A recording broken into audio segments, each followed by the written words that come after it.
Srinu తోలుతున్న auto owner ఏవండి ఏవండి అంటూ ఇంటికి రావటంతో అందరికంటే ముందుగా ఆచి పరిగెత్తుకుంటూ అక్కడికి వచ్చి మీరెందుకండి ఇంటికి వచ్చారు అని ప్రశ్నిస్తూ టెన్షన్ పడుతూ ఉంటుంది.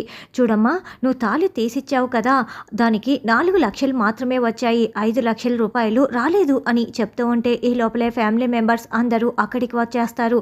ఏంటండి ఎవరు మీరు, 4 లక్షలేంటి 5 లక్షలేంటి అని రఘురామ్తో సహా అందరూ నిలదీస్తూ ఉంటారు.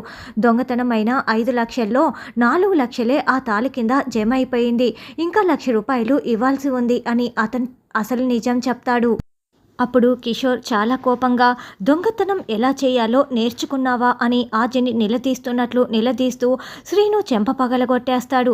చెప్పరా చెప్పు, దొంగతనం ఎలా చేయాలో నేర్చుకున్నావా అని శ్రీనుని చెంపదెప్ప కొట్టడంతో అందరూ చాలా షాకింగ్గా చూస్తూ ఉంటారు. అప్పుడు శ్రీను చాలా బాధపడుతూ రంగారావు గారు ఆటోలో 5 లక్షలు పెట్టి మర్చిపోయారు అని చెప్పటంతో మరి కిషోర్ బావగారు శ్రీనుని ఎందుకు కొట్టాల్సి వచ్చింది అని పార్వతి ప్రశ్నిస్తూ ఉంటుంది. ఆ ఆటో నడిపింది ఈ శ్రీనునే కాబట్టి అని కిషోర్ అసలు నిజం బయట పెట్టేస్తాడు. ఏంట్రా ఈయన చెప్తున్నది నిజమా, ఇన్ని రోజులు నువ్వు నిజంగా ఆటో నడిపావా అని పద్మ చాలా షాకింగ్గా ప్రశ్నిస్తూ ఉంటుంది. ఆటో మాత్రమే కాదు, 1,00,000 రూపాయలు శాలరీ వచ్చిందని చెప్పి తీసుకొచ్చి ఇచ్చాడు కదా, అది కూడా మందు బాటిల్ కిందికి దించకుండా బెట్టింగ్ కాసి మరీ సంపాదించిన డబ్బులు అవి. దాంతో పద్మ మరింత షాకింగ్గా వింటూ ఉంటుంది. ఆద్య శ్రీనయ్య ఒకరిని ఒకరు బాగా అర్థం చేసుకున్నారు, మళ్ళీ ఒక మంచి ముహూర్తం చేసి పెళ్లి జరిపిద్దాము అని జానకి చెప్తుంది.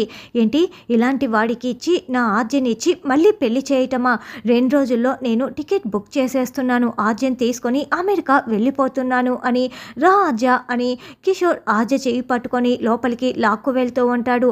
ఇక కిషోర్ నిర్ణయాన్ని విన్న శ్రీను కుప్పకూలిపోతూ ఉంటాడు. నిజం తెలుసుకున్న రఘురామ్ కిషోర్ని ఒప్పిస్తాడా లేకుంటే మళ్ళీ శ్రీనుకి శిక్ష వేస్తాడా అన్నది రానున్న ఎపిసోడ్లో తెలుసుకుందాం.